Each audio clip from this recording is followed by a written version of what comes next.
నమస్కారం. గంటారవానికి స్వాగతం. ముందుగా ప్రధాన అంశాలు. డ్రోన్లు క్షిపణుల మోతతో ఇంకా దద్దరిల్లుతున్న మధ్యప్రాచ్యం. అమెరికా ఇజ్రాయెల్ దాడుల్లో 555 మంది మరణించారన్న ఇరాన్. గల్ఫ్లోని అమెరికా మిత్రదేశాలపై ఇరాన్ క్షిపణుల వర్షం. సౌదీ ఆరామ్కో చమురు శుద్ధి కేంద్రంపై డ్రోన్ల ప్రయోగం.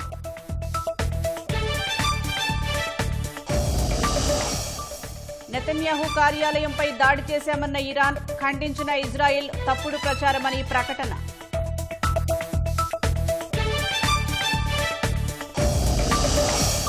సౌదీ అరేబియా బహ్రెయిన్పై దాడులను ఖండించిన ప్రధాని. ఆ దేశ పాలకులకు ఫోన్ చేసి భారతీయుల రక్షణపైన చర్చ. భారత్ కెనడా మధ్య సంబంధాల్లో కొత్త అధ్యాయం. యురేనియం సరఫరా సహా పలు కీలక రంగాల్లో ఒప్పందాలు.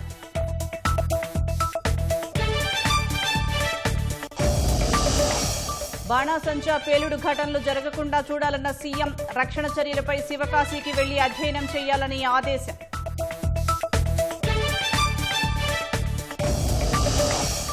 ముడి చమురు ధరల పెరుగుదలతో భారీ నష్టాల్లో స్టాక్ మార్కెట్లు. సెన్సెక్స్ 1000, నిఫ్టీ 400 పాయింట్లకు పైగా పతనం.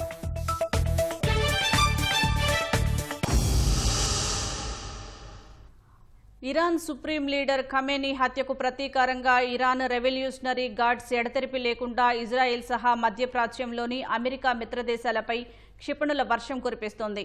ఇజ్రాయెల్లోని జెరూసలేంలో పలు క్షిపణులు పడ్డాయి. అటు కువైట్పై ఇరాన్ తీవ్రంగా విరుచుకుపడింది. ఇక్కడి 2 అమెరికన్ మిలిటరీ బేస్లు, ఒక చమురు శుద్ధి కేంద్రంపై దాడులకు దిగింది. కువైట్లో 3 అమెరికన్ యుద్ధ విమానాలు ప్రమాదవశాత్తు కూలాయి. అటు ప్రపంచంలోని అతిపెద్దదైన సౌదీ అరేబియాలోని ఆయిల్ రిఫైనరీపై ఇరాన్ డ్రోన్లు దాడికి యత్నించాయి. బహ్రెయిన్, ఖతార్, యుఏఈలలో రోజంతా పేలుళ్ల మోతలు వినిపించాయి.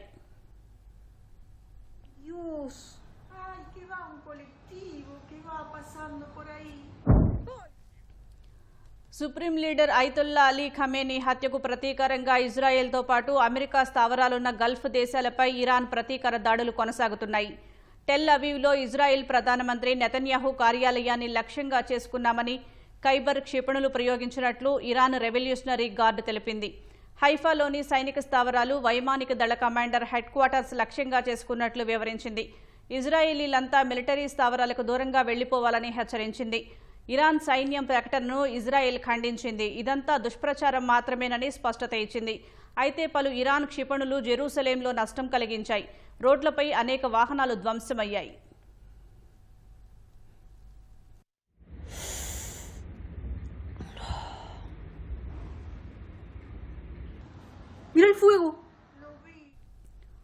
హోర్ముజ్ జలసంధిలో 6వ ఓడను ఇరాన్ సముద్రంలో ముంచేసింది. హోర్ముజ్ జలసంధి గుండా ఏ ఓడ కూడా వెళ్లేందుకు అనుమతి లేదని తేల్చి చెప్పింది. కువైట్లోని అమెరికా రాయబార కార్యాలయం లక్ష్యంగా ఇరాన్ మిసైల్స్ ప్రయోగించగా అక్కడ దట్టమైన పొగలు కమ్ముకున్నాయి. కువైట్లోని 2 అమెరికన్ మిలిటరీ బేస్లను ఇరాన్ డ్రోన్లు దెబ్బకొట్టాయి. కువైట్ సిటీ సమీపంలోని మినా అల్ అహ్మదీ చమురు శుద్ధి కేంద్రంపై ఇరాన్ డ్రోన్ దాడిలో 2 కార్మికులకు గాయాలయ్యాయి. అక్కడ 3 అమెరికన్ యుద్ధ విమానాల్ని కూల్చామని ఇరాన్ తెలిపింది. తమ క్షిపణి దాడుల్లో F-15 ఫైటర్లు కూల్చామని పేర్కొంది. అయితే ప్రమాదవశాత్తు వాటిని కువైట్ రక్షణ దళాలే కూల్చేశాయని, ఇది ఫ్రెండ్లీ ఫైర్ విధానంలో జరిగిందని అమెరికా సెంట్రల్ కమాండ్ తెలిపింది. పైలట్లందరూ సురక్షితంగా బయటపడ్డారని పేర్కొంది. అమెరికా యుద్ధ నౌక USS అబ్రహాం లింకన్ను కూల్చామన్న ప్రచారం కూడా అబద్ధమని స్పష్టం చేసింది.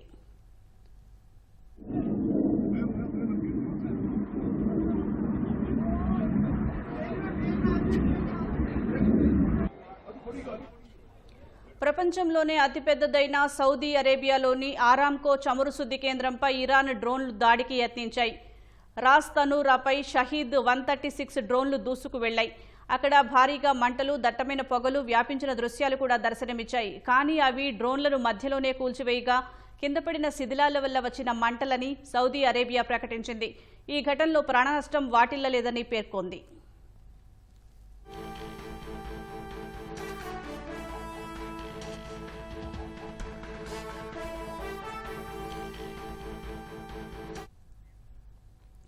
ఖతార్ రాజధాని దోహా, యుఏఈ రాజధాని అబుదాబిలో పేలుళ్ల శబ్దాలు వినిపించాయి. తమ ఇంధన సదుపాయాలను ఇరాన్ డ్రోన్లు ఢీకొట్టినట్లు ఖతార్ వెల్లడించింది. బహ్రెయిన్లోని అమెరికా బేస్ను నేడు మరో ఇరాన్ క్షిపణి దెబ్బతీసింది. బహ్రెయిన్లో ఉగ్రదాడులు జరిగే అవకాశం ఉందని అమెరికన్లు హోటళ్లకు వెళ్లొద్దని అమెరికా హెచ్చరించింది. అటు ఇరాన్ అనుకూల సాయుధులు ఇరాక్లోని బాగ్దాద్ విమానాశ్రయంలో అమెరికా దళాలను లక్ష్యంగా చేసుకుని డ్రోన్ దాడి చేశాయి. ఇరాకీ నగరం ఇర్బిల్లోని తమ స్థావరంపైకి దూసుకువచ్చిన డ్రోన్ను అమెరికా కూల్చేసింది. సైప్రస్లోని బ్రిటన్ స్థావరంపై షాహెద్ డ్రోన్ దాడి చేసింది. అప్రమత్తమైన British Royal Air Force Akrotiri బేస్పై టైఫూన్ జెట్లు F-35 యుద్ధ విమానాలను రంగంలోకి దించింది. ఇరాన్ డ్రోన్లు లేదా మిసైల్స్ను అడ్డగించేందుకు ఈ చర్యలు చేపట్టింది.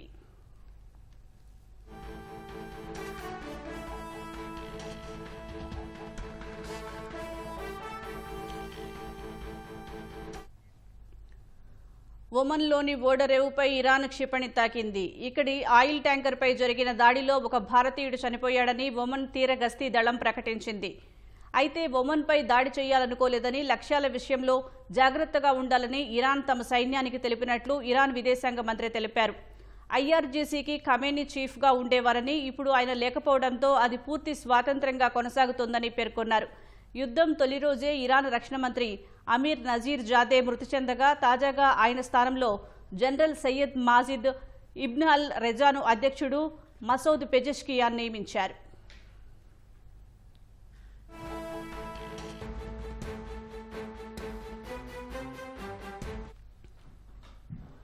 మధ్యప్రాచ్యంలో యుద్ధం భీకరంగా కొనసాగుతోంది. ఇరాన్పై ఇజ్రాయెల్, అమెరికా దళాలు దాడుల్లో ముమ్మరం చేశాయి. సనన్డాజ్ సిటీలోని పౌర నివాసాలపై జరిపిన వైమానిక దాడుల్లో పలువురు మృతి చెందారు. అనేక భవనాలు నేలమట్టమయ్యాయి. ఇరాన్ను లక్ష్యంగా చేసుకుని మధ్యప్రాచ్యంలో మోహరించిన పెంటగాన్ డిస్ట్రాయర్ నుంచి అమెరికా భారీగా తొమహాక్ క్షిపణులను ప్రయోగిస్తుంది. కొనారెక్లోని ఇరాన్ నావికాదళ స్థావరాన్ని అమెరికన్ ఫైటర్లు ధ్వంసం చేశాయి. అక్కడ 3 భారీ నౌకలు ధ్వంసమయ్యాయి.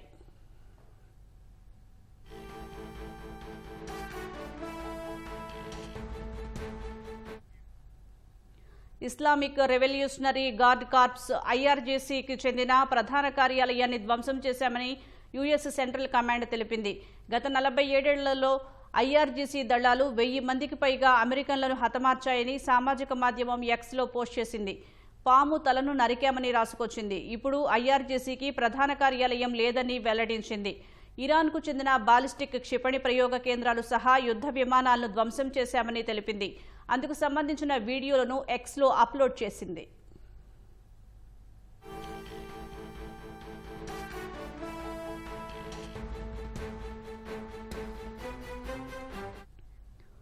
ఇరాన్లోని నటాంజ్ అణుశుద్ధి కేంద్రాన్ని లక్ష్యంగా చేసుకుని అమెరికా, ఇజ్రాయెల్ వైమానిక దాడులకు దిగినట్లు తెలుస్తోంది. ఈ విషయాన్ని ఇరాన్ రాయబారి ఐరాసా అణు సంస్థకు ఇరాన్ రాయబారి తెలిపారు. గత ఏడాది జూన్లో ఇరాన్, ఇజ్రాయెల్ కలిసి నటాంజ్, ఇస్ఫహాన్ అణుశుద్ధి కేంద్రంలో దాడులు చేశాయి. ఇప్పుడు మరోసారి అక్కడ బాంబులు కురిపించడం గమనార్హం.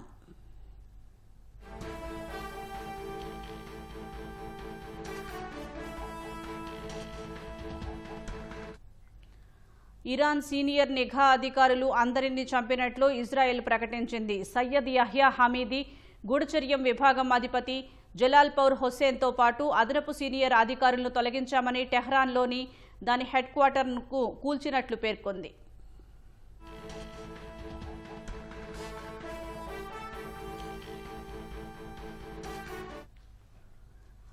లెబనాన్లో హెజ్బొల్లా మిలిటెంట్ సంస్థ స్థావరాలపై ఇజ్రాయెల్ భీకర దాడులు చేపట్టింది. ఈ దాడుల్లో సుమారు 31 మంది మృతి చెందగా 149 మంది గాయపడ్డారు. మృతుల సంఖ్య మరింత పెరిగే అవకాశం ఉందని లెబనాన్ ఆరోగ్య శాఖ తెలిపింది. ఇరాన్ సుప్రీం లీడర్ ఖమేనీ మృతికి ప్రతీకారంగా హెజ్బొల్లా మిలిటెంట్ సంస్థ ఇజ్రాయెల్లోని హైఫా నగరం దిశగా క్షిపణులను ప్రయోగించింది. దీంతో ఇజ్రాయెల్ లెబనాన్పై ప్రతిదాడులు చేసింది. లెబనాన్లో హెజ్బొల్లా కార్యకలాపాలను నిషేధిస్తున్నట్లు ఆ దేశ ప్రధాని వెల్లడించారు.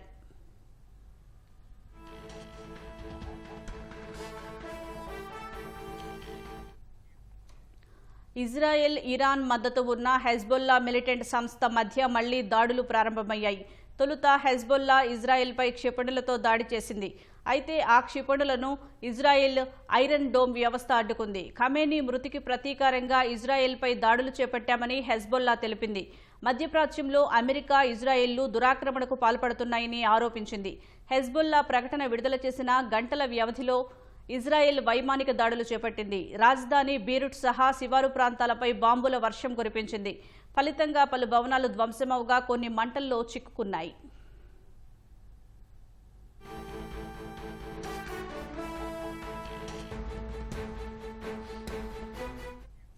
హెజ్బుల్లా ఆయుధ డిపోలను పేల్చివేశామని ఇజ్రాయెల్ సైన్యం ప్రకటించింది. మిలిటెంట్ల శిక్షణ, మౌలిక సదుపాయాలను ధ్వంసం చేశామని వెల్లడించింది. ఇక ముందు దాడులు కొనసాగిస్తామని, ప్రజలంతా సురక్షిత ప్రాంతాలకు తరలిపోవాలని సూచించింది. 18 పట్టణాల్లో హెజ్బుల్లా కార్యకలాపాలు విస్తృతంగా ఉన్నాయని, ఆయా గ్రామాల ప్రజలు బలవంతంగానైనా ఖాళీ చేయాలని ఇజ్రాయెల్ హెచ్చరికలు జారీ చేసింది. లెబనాన్ ప్రభుత్వాన్ని కాదని ఇరాన్కు మద్దతు తెలుపుతున్న హెజ్బుల్లా భారీ మూల్యం చెల్లించుకోక తప్పదని హెచ్చరించింది. ఈ నేపథ్యంలో హెజ్బుల్లా కార్యకలాపాలను నిషేధిస్తున్నట్లు లెబనాన్ ప్రధాని వెల్లడించారు. అటు ఇజ్రాయెల్ హెచ్చరికల నేపథ్యంలో అనేక మంది ఇతర ప్రాంతాలకు తరలి వెళ్తున్నారు. రహదారులు, కార్లతో రద్దీగా మారాయి.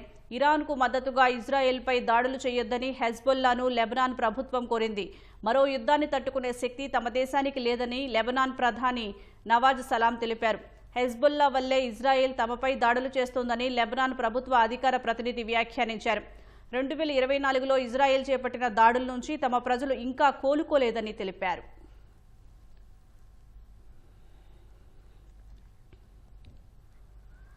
మధ్యప్రాచ్యంలో యుద్ధం మరింత తీవ్రమవుతున్న నేపథ్యంలో రష్యా అధ్యక్షుడు పుతిన్తో ఇరాన్ విదేశాంగ మంత్రి అరక్చి సమావేశం కానున్నారు. రేపు మాస్కోలో పుతిన్తో చర్చలు జరుపుతామని ఇరాన్ విదేశాంగ మంత్రి వెల్లడించారు. ఇప్పటికే తుర్కియే అధ్యక్షుడితో మాట్లాడామన్న అరక్చి రష్యా, తుర్కియే మధ్యవర్తిత్వం వహించాలని కోరినట్లు చెప్పారు. ఇజ్రాయెల్, అమెరికా చర్యలు అంతర్జాతీయ న్యాయ సూత్రాలకు విరుద్ధమని పేర్కొన్నారు. తమ దేశ సార్వభౌమత్వం, సమగ్రతను కాపాడుకుంటామని ఇరాన్ విదేశాంగ మంత్రి తెలిపారు. పశ్చిమాసియాలో తలెత్తిన యుద్ధం నేపథ్యంలో అక్కడ చిక్కుకున్న రాష్ట్ర ప్రజలను సురక్షితంగా తీసుకురావాలని ముఖ్యమంత్రి చంద్రబాబు అధికారులను ఆదేశించారు. తెలుగువారి పరిస్థితిపై ఉండవల్లి క్యాంపు కార్యాలయంలో ఆర్టీజీఎస్ అధికారులు, ఏపీఎన్ఆర్టీ ప్రతినిధులతో సమీక్షించారు. Saudi Arabia, Dubai, Qatar, Kuwait తదితర దేశాల్లోని రాష్ట్ర ప్రజలను తిరిగి రాష్ట్రానికి రప్పించేందుకు కేంద్రంతో సమన్వయం చేసుకోవాలని సూచించారు. యుద్ధం, విమాన సర్వీసుల రద్దు కారణంగా అక్కడ చిక్కుకుపోయిన వారిని సంప్రదించి తక్షణ సహాయం అందించేలా చర్యలు తీసుకోవాలని నిర్దేశించారు. కేంద్రం ద్వారా ఆయా దేశాల్లోని భారత రాయబార కార్యాలయాలతో ఎప్పటికప్పుడు సంప్రదింపులు జరపాలని సూచించారు. సహాయక చర్యల విషయంలో ఏపీఎన్ఆర్టీ, ఆర్టీజీఎస్ కలిసి పనిచేయాలని, నిరంతరం పరిస్థితిని పర్యవేక్షించాలని అధికారులకు సూచించారు. వివిధ ప్రాంతాల్లో చిక్కుకుపోయిన రాష్ట్ర ప్రజలు ఎవరూ ఆందోళన చెందవద్దని, రాష్ట్ర ప్రభుత్వం అండగా ఉంటుందని ముఖ్యమంత్రి భరోసా ఇచ్చారు. గల్ఫ్ దేశాల్లో చిక్కుకున్న రాష్ట్ర ప్రజల రక్షణ కోసం ఆంధ్రప్రదేశ్ ప్రభుత్వం ఏపీఎన్ఆర్టీతో కలిసి చర్యలు చేపట్టింది. వారి సహాయం కోసం హెల్ప్ లైన్ నెంబర్, వాట్సాప్ నెంబర్ను 24 గంటలు అందుబాటులోకి తీసుకువచ్చింది. మధ్యప్రాచ్యంలో ఉద్రిక్త పరిస్థితుల దృష్ట్యా ఆయా దేశాల్లో చిక్కుకున్న తెలుగు వారిని క్షేమంగా రాష్ట్రానికి తీసుకువచ్చేందుకు చర్యలు చేపడుతున్నామని మంత్రి కొండపల్లి శ్రీనివాస్ తెలిపారు. యుద్ధ వాతావరణం కారణంగా విమానాశ్రయాల్లో ఇబ్బందులు ఎదుర్కొంటున్న వారి పరిస్థితి ఎప్పటికప్పుడు సీఎంతో పాటు తాను పర్యవేక్షిస్తున్నానని వెల్లడించారు. Andhra Pradesh non resident Telugu society ఇబ్బందుల్లో ఉన్న ప్రవాసాంధ్రులకు సహాయం చేసేందుకు గల్ఫ్ దేశాల్లోని కోఆర్డినేటర్లను అప్రమత్తం చేసి చర్యలు చేపడుతుందని వివరించారు. అక్కడి తెలుగు కుటుంబాల సహకారంతో తాత్కాలిక వసతి, భద్రత, అవసరమైన సాయం అందిస్తున్నామన్నారు. కాకినాడ జిల్లా వేట్లపాలెం దుర్ఘటనలో పంట పొలాల్లో మరో కార్మికుడి తల లభ్యమైంది. బాణాసంచా పేలుడు దాటికి ఎగిరిపడినట్లు పోలీసులు భావిస్తున్నారు. మరోవైపు ఆసుపత్రిలో చికిత్స పొందుతున్న క్షతగాత్రుల పరిస్థితి ఇంకా విషమంగానే ఉంది. వేట్లపాలెం ప్రమాదంతో తూర్పుగోదావరి జిల్లా వ్యాప్తంగా ఉన్న బాణాసంచా దుకాణాలపై చర్యలకు ఉపక్రమించారు. కాకినాడ జిల్లా వేట్లపాలెం బాణసంచా ప్రమాదం జరిగిన ప్రాంతానికి సమీపంలో మరో కార్మికుడి తల లభ్యమైంది. ఘటనా స్థలానికి 100 మీటర్ల దూరంలోని పొలాల్లో తల దొరికింది. బాణసంచా పేలుడు ధాటికి తల ఎగిరిపడినట్లు పోలీసులు భావిస్తున్నారు. పంట పొలాల్లో మృతుల ఆనవాళ్ల కోసం పోలీసులు ఇంకా గాలిస్తున్నారు.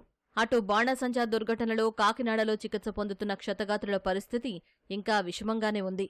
చికిత్స పొందుతున్న వారిలో నిన్న 2 చనిపోగా మరో 7గురికి చికిత్స అందిస్తున్నారు. కొందరికి 90% గాయాలవ్వగా మరికొందరికి 70% పైగా శరీరం కాలిపోయింది. వైద్యుల పర్యవేక్షణలో క్షతగాత్రులకు చికిత్స అందిస్తున్నామని జీజీహెచ్ సూపరింటెండెంట్ లావణ్య కుమారి చెప్పారు. సో ప్రస్తుతం గవర్నమెంట్ జనరల్ హాస్పిటల్లో 7 చికిత్స పొందుతున్నారు. దానిలో 2 స్త్రీలు ప్లస్ 5 పురుషులు ఉన్నారు. వారిలో ఒకరు 75% బర్న్స్తో ఉన్నారు. తర్వాత మిగతా అందరూ కూడా 90 నుంచి 100% కాలిన గాయాలతో ఉన్నారు. కాబట్టి అందరి పరిస్థితి కూడా క్రిటికల్గానే ఉందండి, విషమంగానే ఉంది. సో వారందరికీ కూడా మేము ప్రతి గంటకి కూడా వారి పరిస్థితి సమీక్షించి దానికి అనుగుణంగా కూడా టీంలాగా ఏర్పడి వైద్య బృందాలు సరైన చికిత్స అందిస్తున్నాయి. అలాగే మనం చెప్పలేమంటే గంటకి పరిస్థితి మారుతుంటుంది. కాబట్టి పరిస్థితి అయితే మాత్రం అందరిది కూడా విషమంగానే ఉంది. సో మా శాయశక్తిలో మేము వైద్యం అందిస్తున్నాము. అన్నీ కూడా మనకి అవైలబుల్గా ఉన్నాయి కాబట్టి మెరుగైన వైద్యం అందిస్తున్నాం. వేట్లపాలెం విస్ఫోటనంతో తూర్పుగోదావరి జిల్లాలో అనధికారిక బాణసంచా తయారీ కేంద్రాలపై అధికారులు కొరడా జలిపించారు. జిల్లా వ్యాప్తంగా 25 బాణసంచా తయారీ కేంద్రాలను తక్షణమే మూసేయాలని కలెక్టర్ ఆదేశించారు. నిబంధనలకు విరుద్ధంగా టపాసులు తయారు చేస్తే కఠిన చర్యలు తప్పవని హెచ్చరించారు. రాష్ట్రంలో బాణాసంచా పేలుడు ఘటనలు మరోసారి జరగకుండా చూడాలని ముఖ్యమంత్రి చంద్రబాబు అధికారులను ఆదేశించారు. రక్షణ చర్యలపై శివకాశికి వెళ్లి అధ్యయనం చేయాలని సూచించారు. వరుస ప్రమాదాలు జరగకుండా ముందస్తు జాగ్రత్త చర్యలు తీసుకోవాలన్నారు. వాట్సాప్ సేవల సంఖ్యను 953కి పెంచినట్లు అధికారులు తెలిపారు.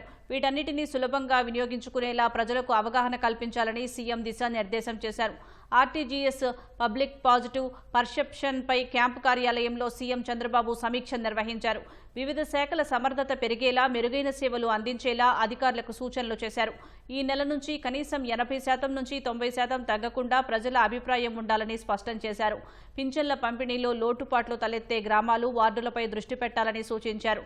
దీపం సిలిండర్ల డెలివరీలో డబ్బు వసూలు చేయకుండా చూడాలన్నారు. బస్టాండ్లలో సౌకర్యాలు, పొరుగు సేవలు మెరుగ్గా ఉండాలన్న సీఎం అన్ని బస్టాండ్లలో శౌచాలయాలు మరమ్మతు చేయాలని ఆదేశించారు. అమరావతిలో గెజిటెడ్ అధికారులు గ్రూప్ డి ఉద్యోగుల క్వార్టర్స్ నిర్మాణంలో జాప్యంపై మంత్రి నారాయణ ఆగ్రహం వ్యక్తం చేశారు. పని చేయలేకపోతే వెళ్లిపోవాలని గుత్తేదారు సంస్థ షాపూర్జీ పల్లోంజీ ప్రతినిధులకు తేల్చి చెప్పారు. బాధ్యతారాహిత్యంగా ఉన్న 2 ప్రతినిధులను పంపించేయాలని ఆదేశించారు. గత 3 నెలల్లో రాజధాని నిర్మాణాలు వేగం పుంజుకున్నాయని, వచ్చే 3 ఏళ్లలో పరిపాలనా భవనాలన్నీ అందుబాటులోకి తెస్తామని స్పష్టం చేశారు. ఇన్నర్ రింగ్ రోడ్డుకు సంబంధించి వైసీపీ అసత్య ప్రచారాలు చేస్తోందని నారాయణ మండిపడ్డారు. Number of bulbs, number of windows, everything I carry. Who is responsible in this project? What is the problem? Financial problem. There is no such financial. Lights are coming in. Then what is the problem? Only there was a delay in the tour, sir. They are not efficient. That means I made a complaint to management on Lakshman. Now I have to make a complaint on you also. He is not fit for the procurement. Target పెడితే ఆ target చేయాలా, ఆ target చేయనప్పుడు కొద్దిగా గట్టిగా మాట్లాడతాం. For example doors, front doors అన్నిటికీ order ఇచ్చుకున్నారు, తెచ్చేశారు, జరుగుతా ఉంది. ఇంటర్నల్ డోర్స్ ఇంకా రాలేదని అడిగాను. ఇంత వేగవంతంగా జరుగుతాయని మేము ఎవరు ఊహించలేదని ఈరోజు public talk. Storm water, drinking water, అవి చేయడానికి టైం ఎక్కువ పడుతుంది. అవి ఒకసారి అయిపోతే రోడ్డు అనేది చాలా ఫాస్ట్గా అవుద్ది. జూన్ వర్షాలు వచ్చే లోపల గ్రౌండ్ లోపల ఏదైతే చేయాలో అవన్నీ కూడా కంప్లీట్ చేసేట్టుగా చేయమని చెప్పాం. ఆ వర్క్ అయిపోతే వర్షాకాలం వచ్చినా ఆ వర్షాకాలంలో కూడా వర్క్ చేసుకోవడానికి కుదురుతుంది. ఏది ఆడ ప్రూఫ్ ఉండదు. నా మీద కూడా వేశారు. విజయవాడలో ఈడుపు గలిదేరి అట్టయితే రింగ్ రోడ్డు వద్దు 2001లో కొన్న ల్యాండ్, 2001లో 60 సెంట్లు కొనుక్కుంటే అది ఫ్లవర్లో పోయింది. నాకు కూడా తెలియదు. ఈ మధ్య మా వాళ్ళు సార్ ఆడ బిల్డింగ్ కట్టుకుంటాం, అప్లై చేసుకుంటాం అంటే అప్లై చేసుకోమంటే సిఆర్డీ పెడితే మీ ల్యాండ్ ఇన్నర్ రింగ్ రోడ్లో పోయిందంటే లెటర్ ఇచ్చారు వాళ్ళు. అది పరిస్థితి. మళ్ళీ నా మీద కేసు పెట్టారు. భారత్ కెనడా మధ్య సంబంధాల్లో కొత్త అధ్యాయం మొదలైంది. ఇరు దేశాల మధ్య యురేనియం సరఫరా సహా పలు కీలక రంగాల్లో చరిత్రాత్మక ఒప్పందాలు కుదిరాయి. కెనడా ప్రధాని మార్క్ కార్నీతో ప్రధాని నరేంద్ర మోదీ భేటీ అనంతరం 2 దేశాలు ఉమ్మడి ప్రకటన విడుదల చేశాయి. సివిల్ న్యూక్లియర్ ఎనర్జీ రంగంలో భారత్కు దీర్ఘకాలికంగా యురేనియం సరఫరా చేసేందుకు కెనడా అంగీకరించింది. స్మాల్ మాడ్యులర్ రియాక్టర్లు, అడ్వాన్స్డ్ రియాక్టర్ల తయారీలోనూ ఇరు దేశాలు కలిసి పనిచేయాలని నిర్ణయించాయి. ఉగ్రవాదం, రాడికలైజేషన్ అనేవి మానవాళికి పెను సవాలుగా మారాయని ఇరు దేశాలు అభిప్రాయపడ్డాయి. వీటిని అరికట్టేందుకు రక్షణ రంగం, సముద్ర తీర భద్రతలో పరస్పర సహకారం పెంచుకోవాలని నిర్ణయించాయి. సమగ్ర ఆర్థిక భాగస్వామ్య ఒప్పందం సిఈపిఏను త్వరలోనే ఖరారు చేయాలని ఇరు దేశాలు సంకల్పించాయి. పశ్చిమాసియాలో నెలకొన్న ప్రస్తుత పరిస్థితులపై ప్రధాని మోదీ తీవ్ర ఆందోళన వ్యక్తం చేశారు. వివాదాలను చర్చలు, దౌత్య మార్గాల ద్వారానే పరిష్కరించుకోవాలని భారత్ కోరుకుంటోందని చెప్పారు. పశ్చిమాసియాలో ఉన్న భారతీయుల భద్రత కోసం అన్ని దేశాలతో కలిసి పనిచేస్తామని మోదీ స్పష్టం చేశారు. हमने सदैव शांति और स्थिरता बनाए रखने का आह्वान किया है।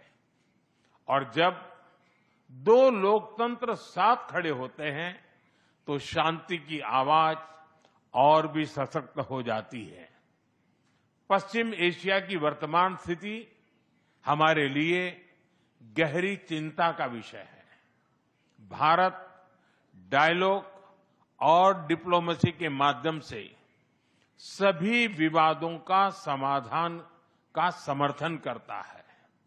इस क्षेत्र में मौजूद सभी भारतीय नागरिकों की सुरक्षा के लिए हम सभी देशों के साथ मिलकर काम करते रहेंगे। ఉద్యోగుల భవిష్య నిధి ఖాతాల్లో నిల్వలపై వడ్డీ రేటు ఖరారైంది. 2025-26 ఆర్థిక సంవత్సరానికి గాను 8.25% వడ్డీ రేటునే కొనసాగించాలని ఈపీఎఫ్ఓ నిర్ణయించింది. ఈ మేరకు కేంద్ర కార్మిక శాఖ మంత్రి మన్సుఖ్ మాండవీయ నేతృత్వంలో జరిగిన central board of trustees CBT సమావేశంలో నిర్ణయం తీసుకున్నారు.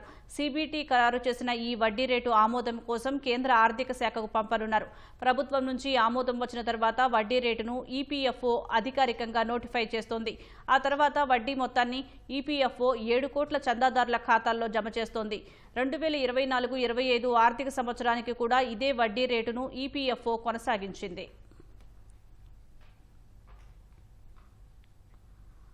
ఇరాన్, ఇజ్రాయెల్, అమెరికా మధ్య జరుగుతున్న యుద్ధం ప్రభావంతో స్టాక్ మార్కెట్లు భారీగా నష్టపోయాయి. ముడి చమురు ధరలు పెరగటం, రూపాయి విలువ ఏకంగా 42 పైసలు పతనమై 91 రూపాయల 50 పైసలకు పడిపోవటం మార్కెట్లపై ప్రతికూల ప్రభావం చూపింది. క్రితం ముగింపు కంటే 2743 పాయింట్లు భారీ నష్టంతో 78,544 పాయింట్ల వద్ద ఈ ఉదయం బీఎస్ఈ సూచీ ప్రారంభమైంది. ప్రారంభ స్థాయి కనిష్ట స్థాయి కాగా ఆద్యంతం సూచీ తీవ్ర హెచ్చుతగ్గులకు లోనైంది. ఈ క్రమంలో తగ్గిన ధరల వద్ద మదుపరులు కొనుగోళ్లకు దిగడంతో సెన్సెక్స్ 80,632 పాయింట్ల గరిష్ట స్థాయిని తాకింది. మళ్లీ అమ్మకాల ఒత్తిడితో పతనమైన సూచీ చివరకు 80,239 పాయింట్ల వద్ద స్థిరపడింది. జాతీయ స్టాక్ ఎక్స్చేంజ్ సూచీ నిఫ్టీ 313 పాయింట్ల నష్టంతో 24,866 వద్ద ముగిసింది.